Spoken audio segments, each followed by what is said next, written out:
દેવગઢ બારિયા તાલુકાના રૂવાબારી ગામે ગેલ ઇન્ડિયાની પસાર થતી ગેસ પાઇપલાઇનમાં આગ લાગવાની સંભાવનાને અનુલક્ષીને જિલ્લા ઇમરજન્સી ઓપરેશન સેન્ટર અને સ્થાનિક ફાયર બ્રિગેડના સહયોગથી આજે એક ઇમરજન્સી મોક ડ્રીલ યોજાઈ હતી. આ અભ્યાસનો હેતુ આપત્તિની પરિસ્થિતિમાં તાત્કાલિક અને અસરકારક બચાવ કામગીરી કરવા માટેનો હતો. તાલીમમાં સ્થાનિક પ્રતિનિધિઓ, ફાયર ફાઇટરની ટીમો, આપત્તિ સંબંધી અન્ય કર્મચારીઓએ ભાગ લીધો હતો.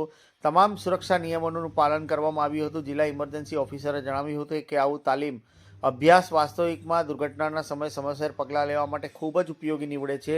આ મોક ડ્રીલ દરમિયાન સ્થાનિક વાસીઓને સુરક્ષિત રહેવાની સલાહ આપવામાં આવી હતી અને આગ, પાણી ભરાવ, રાસાયણિક લીકેજ જેવી પરિસ્થિતિઓમાં સહયોગ કેવી રીતે કરવું તે અંગે વર્કશોપ પણ યોજાઈ હતી. આ તાલીમ દરમિયાન જિલ્લા કલેક્ટર, પ્રાંત અધિકારી, મામલતદાર અને સ્થાનિક પોલીસ ટીમ પણ હાજર રહી તાત્કાલિક કામગીરી સુનિશ્ચિત કરી હતી.